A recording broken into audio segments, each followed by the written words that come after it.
So you're ready to start raising animals and just get that much closer to being self-sufficient on your homestead? What animal is right for you? What should you get first? And how do you even take care of them? What do you need? There's so many things. So let's go over just some of the most popular animals that people get when they first start homesteading and some of their basic needs. Now, I'm not going to get super specific in all of these. Everyone should always do their own research, but here's a starting point for you. Let's get into it. So, you want to start a homestead?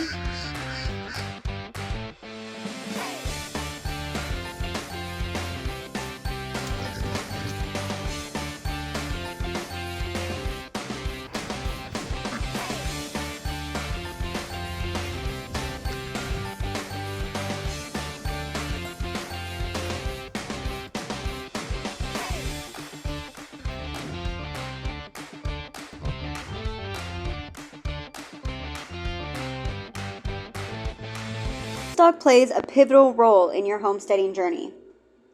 They provide valuable food sources like milk, meat, and eggs, while also enriching the soil with their manure. Plus, they offer great companionship and help boost your self-sufficiency, making them an essential part of a thriving homestead.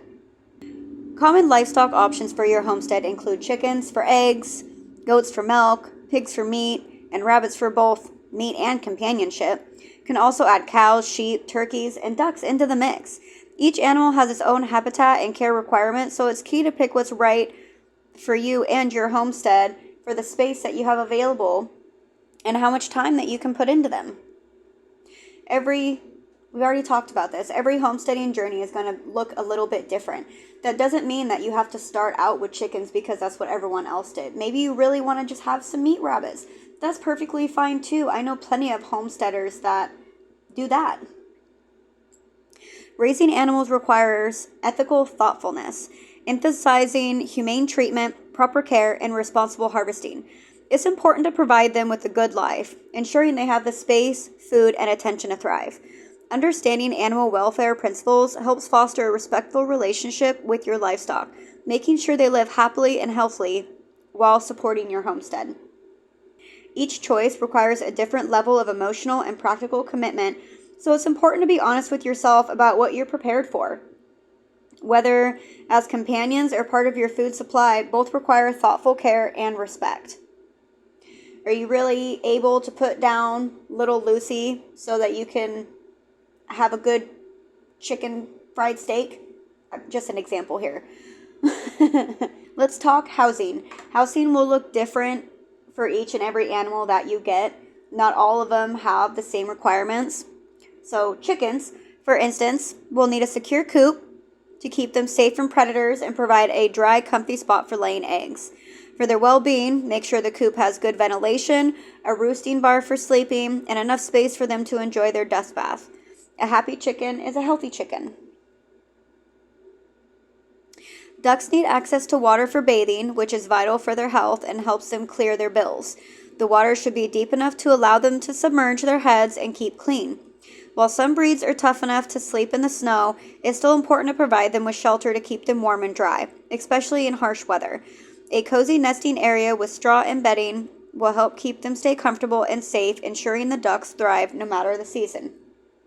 I have runner ducks and Pekin ducks, and I have to say that my Pekins will literally lay anywhere. It's like an Easter egg hunt every single morning that I go out. My runners, they'll do more of a nest. They'll make a nest and kind of bury their eggs in one spot, but my Pekins don't. My Pekins also will sleep in the middle of a snow-filled yard versus going to their coop. So just make sure that they have it available to them, so if they need to get out of the weather, they can, but they're going to do what they want to do if you allow them to, you know.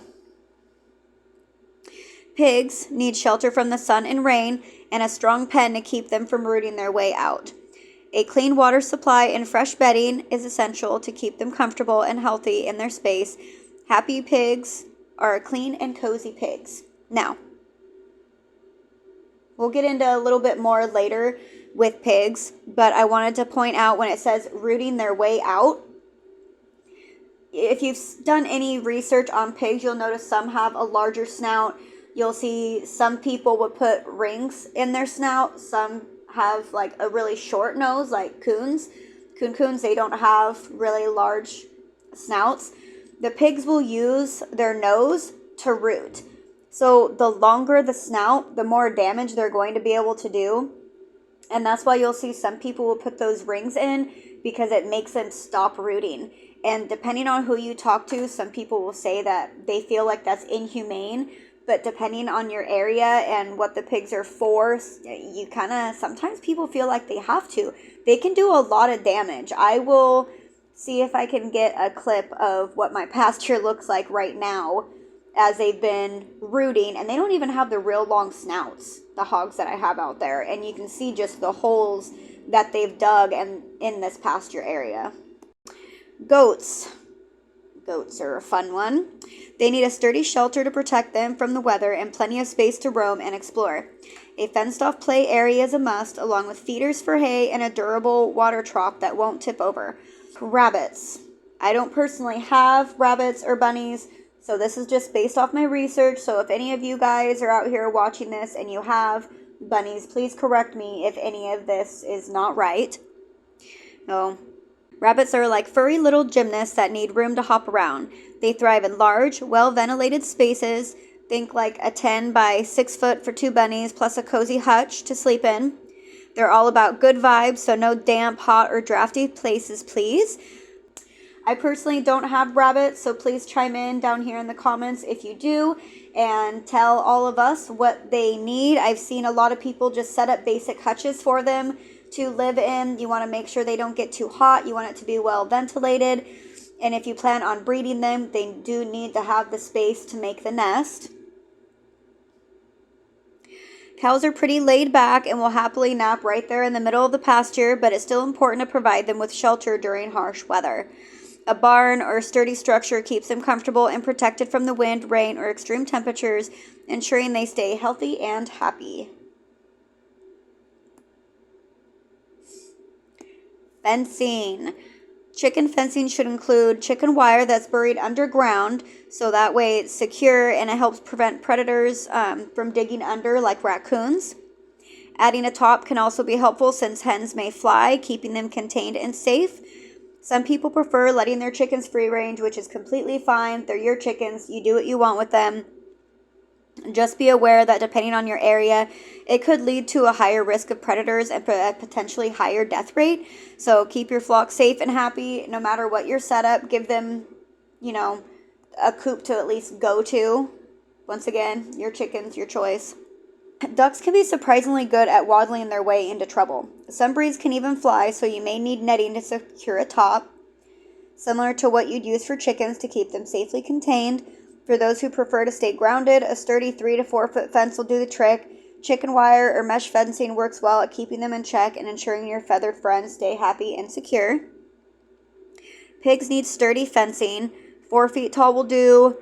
It helps to stop them from rooting. It needs to be sturdy, like it can't be floppy. They'll just root right under it or knock it down.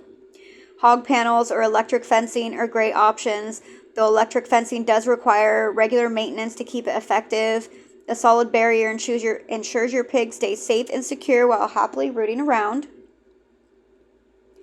Goats are excellent parkour athletes.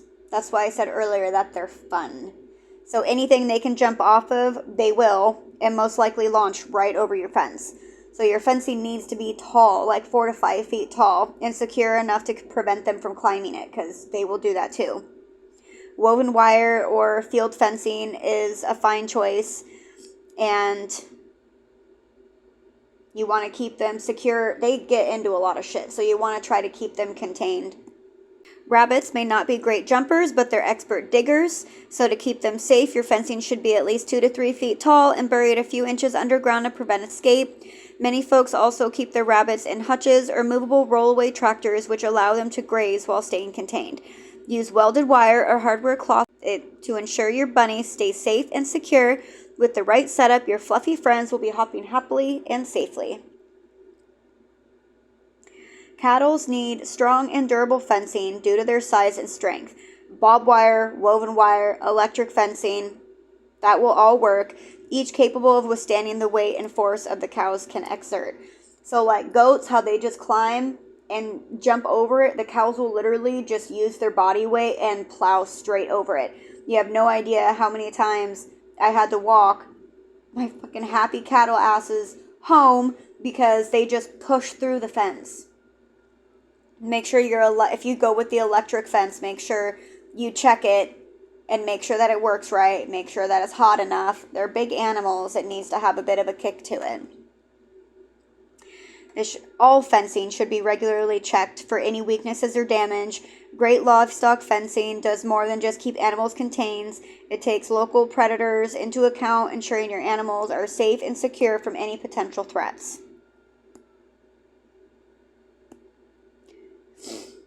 Now, when it comes to harvesting, you want to make sure that you do some research on what's best for your animals and for your meat production. Take the time to look into different techniques through online sources, tutorials, and books to find the most humane and efficient methods that work best for your livestock. This ensures a respectful and effective approach to your homesteading practices. Implement humane slaughter practices to reduce stress for the animals. Prioritize the welfare by using techniques that keep them calm and comfortable, leading to not only a more respectful process, but also a better meat quality. Because did you know their stress hormones they release will actually make their meat tougher? So besides just wanting to stay humane, as awful as this sounds, it also is for the quality of the meat. It will make a big difference if, for say, you're like torturing and chasing them because you weren't set up the right way, your meat will taste a little bit different. Butchering and processing meat at home can save you a lot of money. Once again, just make sure you do your research, learn the essential skills and techniques that will cut costs and make the most of every part of the animal, boosting your self-sustainability on your homestead. We do all of our own harvesting here on my homestead, except cows. We don't have anywhere to hang them, so we do still have someone come out and take them so that they can hang, and then I just ask for, everything back, and they do all the cuts and everything for me. Key tools for meat harvesting include sharp knives, cutting boards, processing kits. Invest in quality equipment to ensure efficiency and safety throughout the butchering process. For instance, I invested in a plucker, so when we're doing large quantities of chickens, it really does cut down on the defeathering time. Preparation is always going to be key for a smooth harvest day. Gathering all your tools, follow a checklist, set up a quiet, calm space to work, and this will ensure the process is respectful, organized, and goes as smoothly as possible.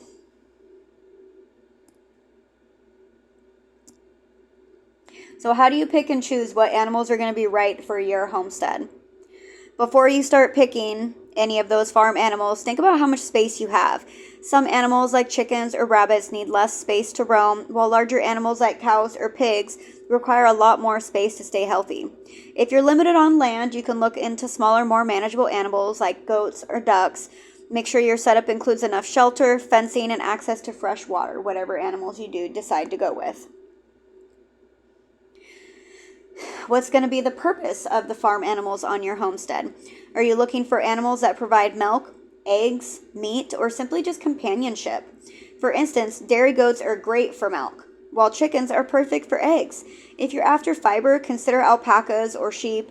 Choose animals that match your farm's goals, whether it's food production, harvesting, or just a few fun critters to brighten your day. Time and commitment.